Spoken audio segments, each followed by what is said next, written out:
Hey everybody, it's Tommy Canale and welcome back to Before the Lights podcast, the show to find out how those in sports, music, and entertainment made their mark. Let's get this one started.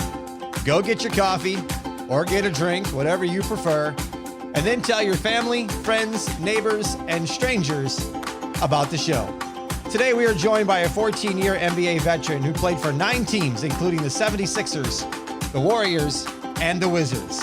He is a versatile, athletic, lockdown defender with an NBA lifetime average of 14.1 points per game and 4.2 rebounds per game. He is also the co-host of Bleav in Wizards podcast. You need to check that out. And the founder of the Larry Hughes Basketball Academy, located in St. Louis, Missouri. Please welcome to the show, Larry Hughes. Larry, man, thanks for joining me today. Hey, no problem, Tommy, man. Thanks for having me on.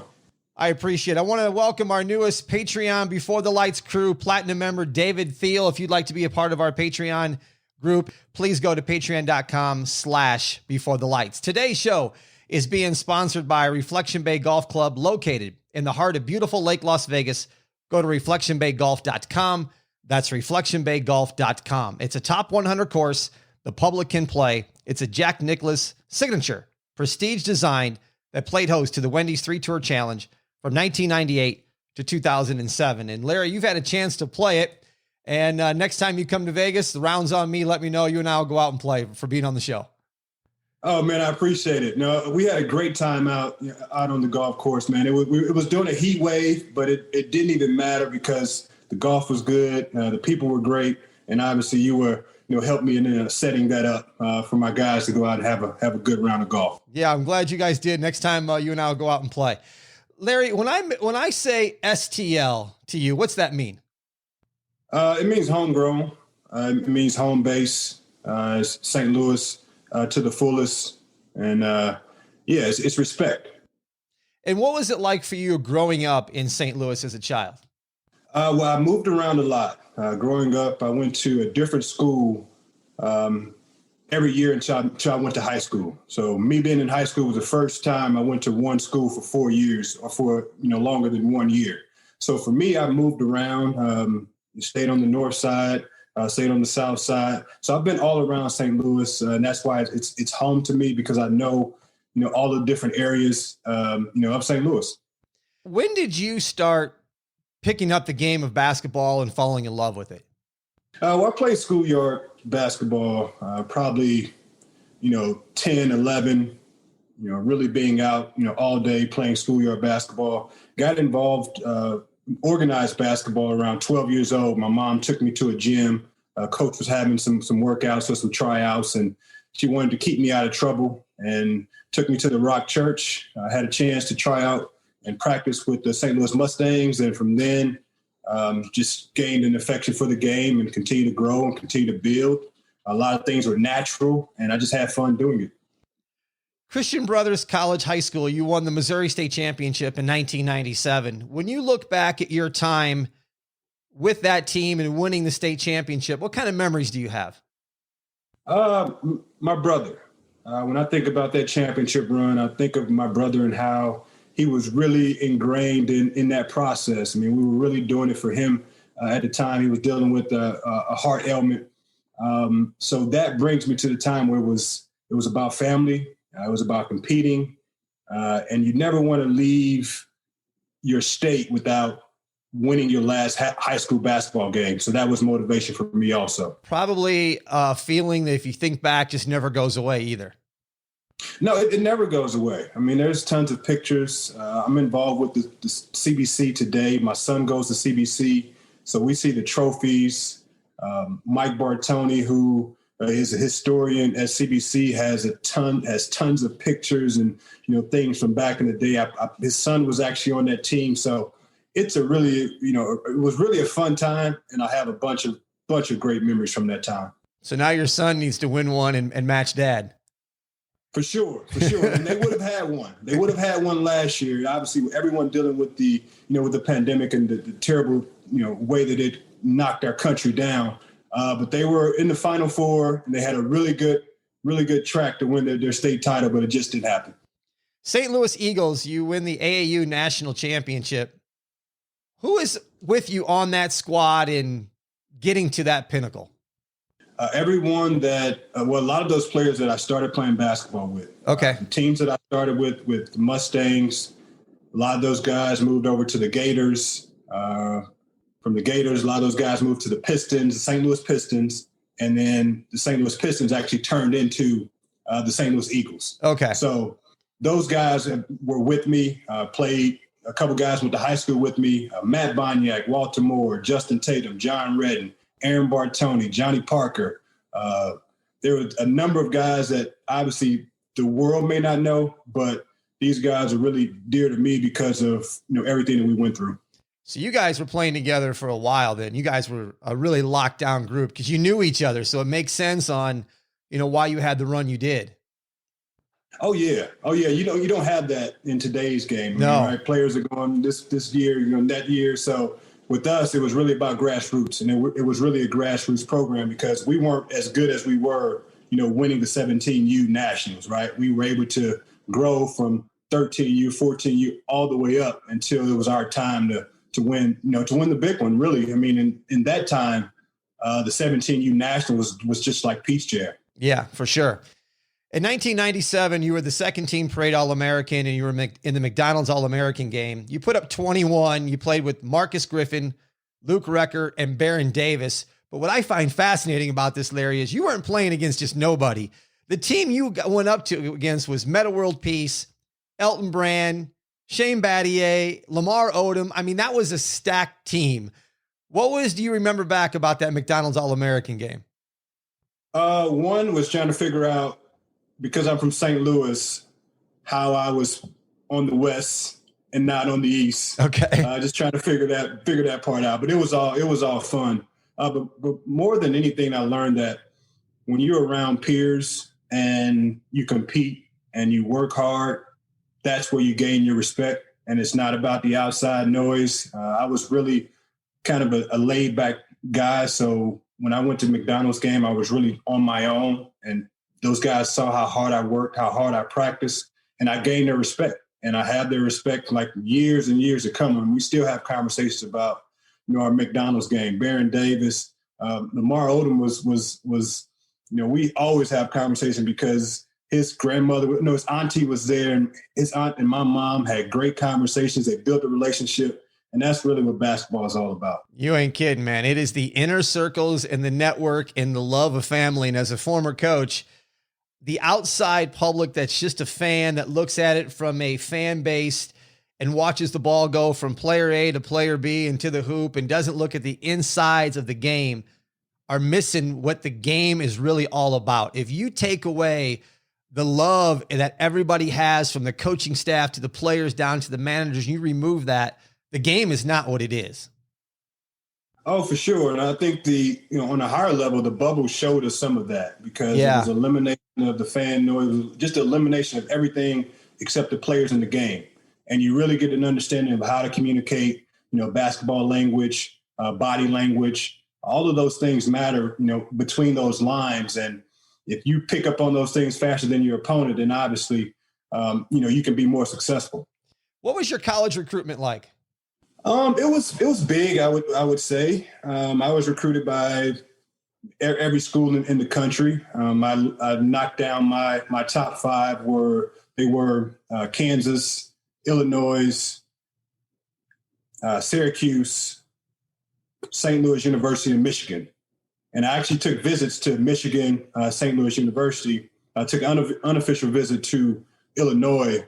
But I canceled the other visits just because I knew where I wanted to go. I wasn't big on, all of the bells and whistles. I was, really laid back, really reserved. So I wasn't, really in tune with all of the bells and whistles, but I did have a good time as far as having, high profile coaches come and respect my, the house I was living in, respect my mom, respect my brother, try to give the best vision, the best path for me to be successful and to make a way to support my family. So that time was great for me, for sure. Choosing St. Louis and staying home, more for family and wanting to give back to the city that's kind of given to you? For sure. For sure. It was a lot of all of that. Okay. I'm from St. Louis, so I've always felt like no one is going to take better care of you than the people that are, than your home, right? Than the people that live where you're from, that have gone through the same experiences and understand the environment. So I had a huge support system. My high school coach, my sophomore year, actually went on to be an assistant coach at St. Louis University. So there was little built-in relationships that I felt that people, at St. Louis University would have my best interests at heart. And I also, obviously being in St. Louis and playing at CBC, we were less than 10 minutes away from West Pine Gym where those guys used to work out and practice. So I would always go down and get in pickup games and scrimmage games with those guys. So had a relationship there and that's very important to me. And how I am is to have a relationship where I can be comfortable. I feel I can be most successful. Yeah, and that's something we don't see a lot these days. Kids staying home and representing their area they're from and giving back. It's like, and you had opportunities to go to bigger schools too. And I think that fatuation of I could go to play for Kansas or Duke or Carolina or Michigan State just draws them away from their home. And I'm hoping to see going forward that we see more guys stay home and give back to what's given to them. Oh, for sure. Sure. But I will say that it's not for everyone, right? I mean, if you're a college coach and you're in the area where there's talent in the area, you have to make sure that you pick the right players, you pick the right kid, because if you don't pick the right kid and you're recruiting that area, then it's going to leave a bad taste, because for a hometown kid that's supposed to be successful and then they go to college and, the playing time's not there, it doesn't work out, how we expect it, then a lot of people are going to be in trouble. So I would say is making sure that, because of social media, because of all the platforms, it's definitely a different world. But, if you're going to stay home, it has to be the right player. I would agree with that. At St. Louis University, you were the freshman of the year in the 1998 USBWA First Team All-Conference. Larry, what do you remember about the NCAA tournament and that first round of beating UMass and moving on? I was exhausted. I was completely exhausted. This was a different experience than I've ever been in, the NCAA tournament, and also obviously the conference tournament leading up to that, where I just had to play so hard and try to do everything possible to try to get a win. After that UMass game, I was excited that we won, but I knew I had nothing left in the tank. And those games come so fast. Then we were going up against Kentucky, obviously the eventual national champs. But that's my memory that I have of that UMass game, is not the points that I scored, not the plays that I made, but just how exhausted I was after that game. You probably had so much adrenaline going to get it. And then when you finally get the win and the adrenaline leaves, I can only imagine sitting there going, I don't know how I'm going to bounce back in another day and repeat this performance. And that's exactly what it was. That's exactly what it was. It was kind of that professional mindset before you're a professional. And to really, use mental versus physical. Obviously, as an 18-year-old kid, I wasn't geared to put my mental before my physical. I just knew that my physical was very depleted, and I didn't know how I was going to stand or run the next day. Speaking of the NBA, was that always a dream of yours to get to the highest level? Yes and no. Didn't necessarily have aspirations of playing in the NBA. I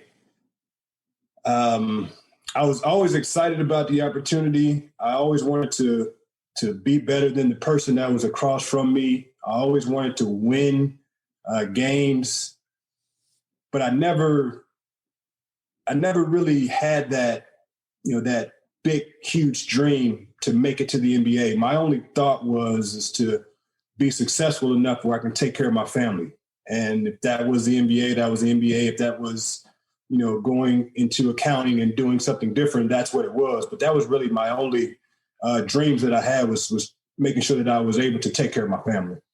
In 1998, you're drafted by the Philadelphia 76ers in the first round with the 8th pick. And for our listeners, let me put this in perspective of where Larry is as a player and where he was drafted. He was drafted ahead of names you've heard: Dirk Nowitzki, Paul Pierce, and the draft also featured Vince Carter. I mean, it was not a draft that you go, well, it's a down year. That draft was stacked. And for you to go 8th, what was the experience like for you and your family on draft night? It was beautiful. It was beautiful. We were in Vancouver, first time being, in Canada, and definitely as far west as I was in Vancouver. It was an experience. I was able to have my family out there, coaches, advisors, and it was just an experience, man. It was something that you never forget, and you always can relive the exact moment when the commissioner called your name. And I remember everything leading up to that, walking into the green space, our seating arrangement. It was one of the best things that's happened to me, obviously, in my life. And after the commissioner calls your name, how many times are you pulled this way and that way for this interview, that interview? And is it just become a blur after that? It was a blur. It was a blur. Everything was pretty much streamlined where you would go and do, the team's media, NBA media, but you were also lining up to get a flight, from Vancouver all the way to Philadelphia. Like I can't stop in St. Louis to celebrate. I can't stop in St. Louis to my homeboys to do anything. It's like, no, we went from Vancouver straight to Philadelphia, did our thing there. And from then it was a whirlwind. It was about making sure that you were prepared, getting ready to understand there's going to be a lockouts, making sure that you have everything in line, when the time comes that you're ready to go. So that experience was definitely a whirlwind. You might be one of the few players, if not the only player that I can think of that's played with Iverson, LeBron, and MJ. Starting with the 76ers, what was it like playing with Iverson and getting your feet wet in the NBA? I was ready for it. I was ready for it. Like I said, we went in a lockout. So I actually went to Philadelphia early, got a place, got situated, hooked up with Allen early on. Aaron McKee was another guy we hooked up with, and we would go and work out. We would go scrimmage. We would go do drills. So for me, it was building a relationship before we actually played a game. And also, I think that's why we're so close today is that we built a foundation before we were actually out on the court, screaming at each other about pass the ball or, don't take this shot or take that shot. We had started to build a relationship that we wanted to support one another. And we wanted to see where this thing could go. What's the story with him handing you over the Bentley? Yeah, well, it was after a workout and we went to get something to eat and, we were all lined up for the next day. So he was like, okay, this is what's going to happen. I'm going to stay here. You take the car, and you're going to pick me up in the morning and then we're going to go and work out. So I'm thinking like, hey, I got a Bentley. It's like, I'm in a Navigator. I got a Navigator when I got out of college, right? I got a Navigator. So to drive a Bentley is something completely foreign to me and, an experience. So I'm driving and it's not, really picking up the speed like I wanted to. And I'm trying to figure out what's going on. And not too soon after that, I get to, I get to a light and something wasn't right. The car kind of died out on me. So I start the car back up and it's acting funny. So I pull over and I call the guys. I'm like, look, I don't know what's going on with the car.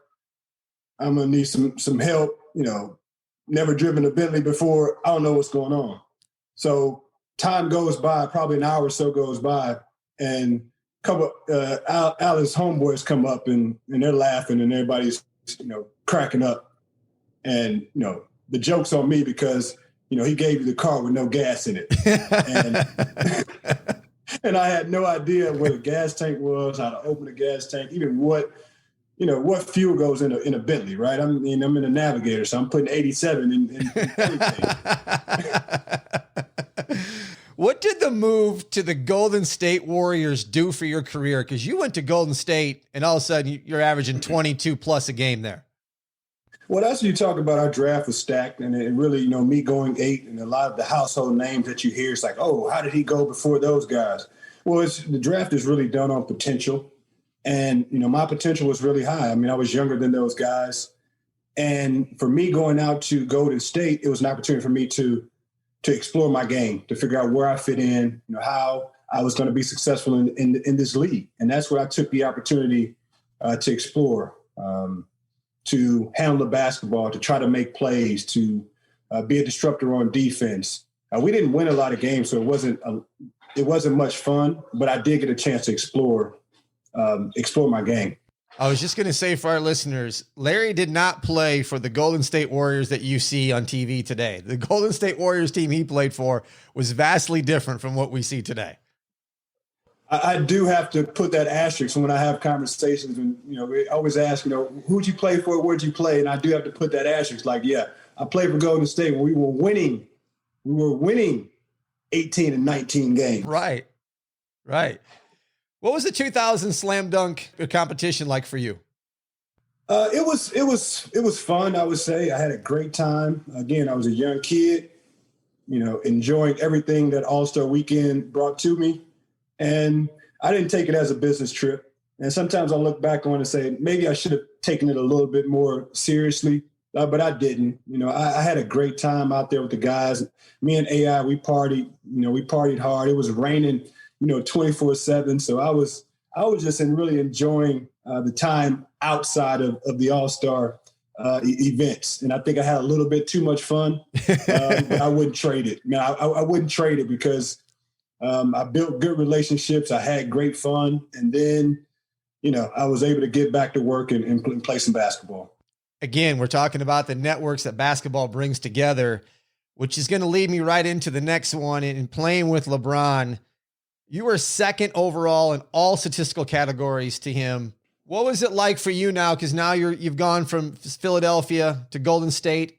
You've played with AI, and now here comes LeBron. And at that time, everybody, the hype was on him. I mean, not like it is today, and they weren't comparing him to MJ, but the hype was definitely on LeBron, going to be the next big thing.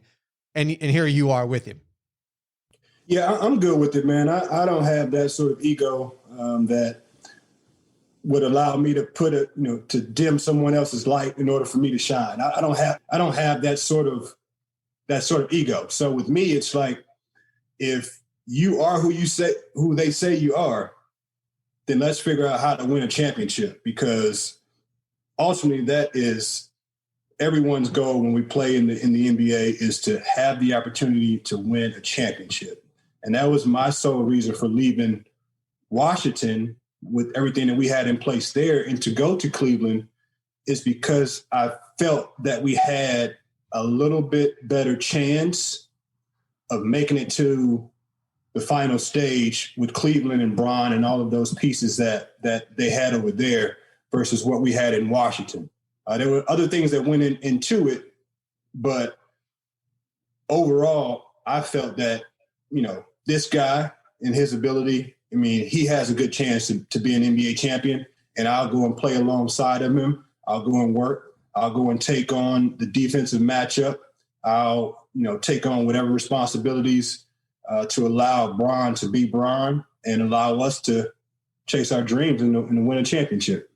You spoke of defense, and I mentioned it in the intro. I don't think you've gotten enough credit in your career for the defensive style that you've played and being a lockdown defender. Was this something that you had since high school, or did you start getting more into the defensive side as your career started to progress? No, it's always been there. Okay. It's always been there. I always have fun, playing defense. I always have fun, taking the ball away from my opponent. I always have fun, seeing what good defensive pressure does to someone. I always enjoy that. I always enjoy making someone uncomfortable. So I think some of the offensive things that I did or tried to do overshadowed, my defensive presence, because sometimes I think, if you lead the league in steals and you don't play defense, you're just gambling. But it wasn't that situation, because I've always tried to be a good defensive player.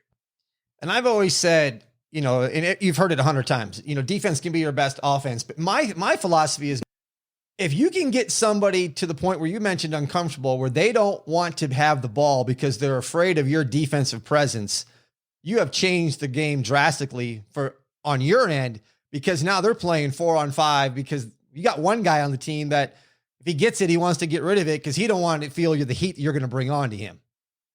That's exactly right. And a lot of times I was put on the point guard, And anytime I got a point guard to turn his back, I was winning. I was winning. That was my goal, is to have a point guard turn his back, because again, think about the rules that we were playing under, right? I could give a little bit of forearm, I could do a little bit of hand, and kind of maneuver that guy where I wanted him to go. And it's nothing easier than maneuvering a guy that turned his back to you and you got a whole hip to kind of move him around with. So, that was a trick that I had, and was able to use it a lot. Where do you think the defensive game is today? And not so much the NBA level, but in the younger levels? I think a lot of emphasis, again, is put on, the offensive highlights. So I think a lot of players, especially at the younger level, they shy away from defense because they don't want to get on someone's highlight because they're catching every clip. If it's just one time where a defender gets the best of you and you may take a little slide to the right or a slide to the left, it's going to be on, it's going to be posted. You may get tagged. And kids today, they don't like that sort of pressure, as we definitely know that they don't like that sort of pressure. So I think that they suffer a little bit because of all of the highlight reel stuff that goes on the offensive level. And they don't have the ability to not care if someone, if they get dunked on, or, if someone crosses them over. They don't really have that, they don't have that understanding, at the younger level just yet. I agree. And I think you mentioned the offensive emphasis, everybody getting downhill. There's a few guys out there that, want to step up and change that direction. And I'm hoping more and more get into it, because the game could get out of hand and just become an offensive flow and turn into, no defense. I don't want to see the game of basketball at all levels get to the point where we're just flying up and down and, it's turning into a complete offensive juggernaut. And I'm afraid it may go there, but as a defensive guy, I'm hoping it doesn't. Well, I think accountability plays a huge part into that, right? I mean, if you're teaching the game, if you're developing the game, just because you have a great offensive player, you still have to coach defensive principles. And if our coaches, our developers, if they're not coaching defensive principles, if all their coaching is, offensive moves, in and outs, and things of that nature, then the young people, they're not going to learn, a defensive concept, right? They're only going to be focused on the offensive game. And then when they see the NBA, where you got 1,000 possessions in a game, right? There's just something that's lost in that translation that is a mystery, because we don't have, what we need to have is our coaches and our developers making sure that the defensive principles are being taught as well. And we're talking about defense. You had the opportunity to play with Jordan, who won Defensive Man of the Year a couple times in the NBA. What did you learn from playing with somebody who's considered the greatest of all time on the court? And more importantly, what did you pick up from him off the court? Well, on the court, if we're talking defense in a lot of scenarios, it's anticipation. It's having an understanding of how the body moves and, how angles are played. And he was probably one of the best at that. I can remember, in practice, I could get almost anybody with, the two hard dribble, from the 3-point line, 2 hard dribbles and the spin middle. I would get almost anybody with that, right? And I'm coming down against MJ and I go 1, 2, and I go into my spin and I can hear him yelling, "I got it." And he takes it and he's gone while I'm continuing to do my spin. And it wasn't that he was faster than me. He wasn't more athletic at that time or even more explosive than me at that time. It was just about anticipation. And that was something that I picked up, from a few other guys. But obviously once you see and understand, the greatest to do it, understand what his mentality is and thought process about anticipation, it takes on a little bit higher meaning to you. And for me, off the court, it was probably, his presence and how he commanded the room. And when he would walk in, how he would, really draw everyone to him. And that was something that stuck with me. It had to be for you I'm going to my go-to move, thinking I got this, and you hear, "I got it," and knowing Okay, I just lost it. Kind of bring you back to a little reality here going, okay, that move doesn't work with everybody. True. That's exactly right. The other thing I want to talk to you about, Larry, is you've had your deal of injuries kind of derailed where I think, your career could have gone. In 2005, you had a broken finger. You've had some hand injuries. How challenging was it to work so hard to get where you were and then all of a sudden injuries kick in? I guess it's a part of the process, man. And I live by serenity. I live by serenity. It started at an early age with my mom just pushing into, things happen for a reason. You deal with those things and you move on. And that's really how I handled all of those injuries. I mean, I hurt my thumb in a game that I was playing great. The All-Star ballots were picking up, and it was probably a great chance that I would have been an All-Star that year that I hurt my thumb. Again, being in Cleveland, playing in the Eastern Conference Finals, tear my plantar fascia. Again, put in so much work to be at a level to compete for a championship, and that happens. But you can't sulk at it. You can't complain and whine. You just have to continue to move on and continue to push forward. Do I think I would have had a better showing or a better career if I could have had one? Yeah, but I think anyone can if they can stay healthy. I mean, that's really the name of the game. If you're playing at that level, is the best, ability is availability, and that's the NBA. How challenging is it to be at the highest level at the NBA? You have an injury and you come back and the team, the managers, everybody's got eyes on you and expecting you to come back and pick up where you left off. And that just doesn't happen in the game of hoops. You need time to get back and get into a flow, but it's like the general public and the media and the team's all expecting you to pick up right where you left off and you haven't missed a beat. You're right, man. You're right. And I think the good organizations, they understand that process. They understand the transition from injury to practice to scrimmage to actual game. And sometimes players get in the way of that, right? Sometimes players want to skip a few steps because we feel like we are superheroes and superhuman in some aspects. But for a player to give his all and to fight through injury should be rewarded, right? There should be applause for that. It shouldn't be cases where you're not as good as we thought you were, sort of conversations. I think that's a part of the game. Injuries are a part of the process. And obviously, if injuries are a part of the process, then coming back from those injuries and gaining and getting to 100% as fast as possible is a goal. And it's very tough when you're playing in the NBA and you come back from injury and you're playing a couple nights a week, you're traveling. I mean, there's a lot of things that go into getting your body healthy that can factor into if you're really healthy enough. The NBA is a business and it's a process. And unfortunately, the good come with the bad, and there's trades. And you had your fair share of them. In 2008, you get traded to the Bulls. In 2009, you go to the Knicks. 2010, you go to the Kings. What are the feelings like as a player when you get traded? It depends. It depends on where you're at. It depends on, what sort of relationship you have with the organization. And for me, the times that I did get traded, except for Philadelphia, my first time, I asked to be moved. Okay. Whatever it was, it was Chicago.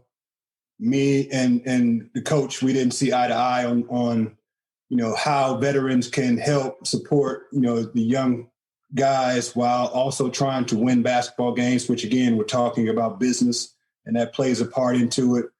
Cleveland, it was time to move on from Cleveland. I had some run-ins with the general manager, Danny Ferry, and also having a little bit of conflict with Mike Brown.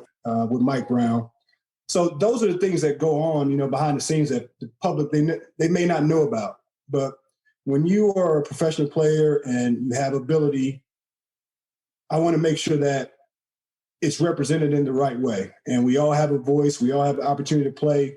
And if you get traded somewhere, that means someone else wants you. And that's really how I looked at it, is to look for the best opportunity for me to play basketball. And if you can remember, when I started this office, growing up, I didn't go to any school longer than 1 year. So for me to move around, it was nothing for me. Like it was nothing. I was used to it. So I think that played a part into me moving around in the NBA as well. What's living arrangements like when, you're going from one team to another team, and how much does the NBA help with, or they help at all with getting you situated a new home? Moving to a different city wasn't a problem. I had, a really good circle that knew what I needed as far as my living arrangements, as far as me being comfortable. And then later on, I had a few dollars in my pocket. So wherever I went, I wanted to make sure that I was living comfortably. I didn't move into any sort of dorm sort of scenarios. I needed to have my space. I needed to be comfortable. I needed to live in an environment that spoke of, being a professional. So the teams, they'll help you, they'll support you. But essentially, it's your job to make sure that you get everything taken care of. How difficult is it to learn then a new system and find out what the new team's playing, and you just kind of figure it out and meld in? Yeah, no, they're all running the same stuff.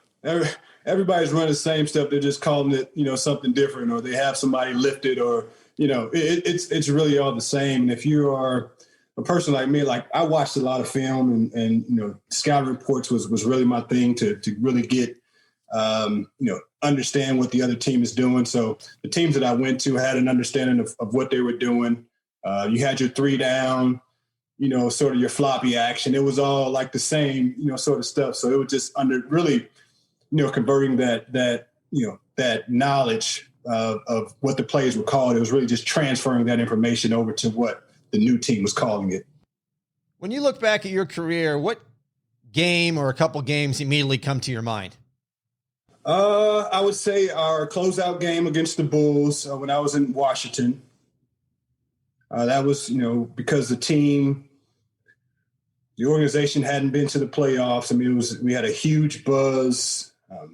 Chicago had a really good young team that was up and coming and expected to do great things in the Eastern Conference. So that game, sticks out as it's really tough to close the team out. And to do that, it was kind of my second time around because I had been in the playoffs with Philadelphia, but closing a team out is very, very tough. And another game would probably be I was with the Bulls and we played against Utah and I hit a game-winning shot at the buzzer. And it was a lot of other stuff going on and I was excited about the game winner, but I knew that, there was still some other stuff going on. So that game sticks out as well. Was there a team you enjoyed playing for the most of all the teams you played for? I'd say there has to be two. There has to be two. I mean, Washington, that team was very special to me, not only because I loved the city and the organization was good, but also because we brought in Gilbert Arenas, who I played with in Golden State. And then we also brought in Antoine Jameson, who I played with in Golden State. And in Golden State, we had a very bad rap of, not being able to win games, not being a talented group. So when we got that bunch together again, like we really had something to prove. And we did a great job of going out and really proving that, those 3 guys that you saw in Golden State, it wasn't just because of us that we didn't get, that we didn't win games, but it was really good to get to play with those guys again. The Larry Hughes Basketball Academy that you have there in St. Louis, what was your inspiration in starting it? It was really me being home and done playing basketball. And I had high school. My daughters were playing basketball and my son was playing basketball. And now I'm sitting in the gyms and, I'm watching players and I'm just looking and I'm like, they're missing something. Like they're missing something. These kids, they want to play. They're playing hard. They're just missing some fundamentals. They're missing the development that they need to have fun with the game and be as successful as they can be with it. And for me, I wanted to do something in the development space where I put more emphasis on working on your skills than playing the actual game. And I know that that's tough for our kids and for our parents, but I feel like if we develop our fundamental skills and we just work on our game and we get reps in, we'll have way more fun playing that game than we would if we just go out and play 4 games and only practice once.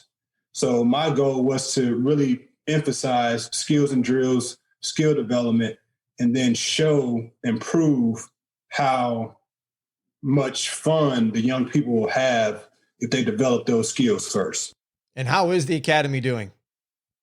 The academy is going great. Good. Like I said, we have a huge emphasis on skill development. We're also bringing in technology to make sure that we are keeping things fun and also have something to report back to the young people, because today they want to see results. They want to know how they're doing. They want to know where they can improve. And we use technology now to give them that edge, to keep them in the game so they can continue to grow and find a love, for the basketball game. And we have teams. We have, over 200 kids in our team play program, which is very important because I was able to mix in, not only multiple practices a week, but I was also able to mix in a skills night a week. So even though that they're doing teams and they love the teams and they love to put the uniforms on, they're in the gym at least 3 days out of the week developing their game. During practice, they're developing their team skills.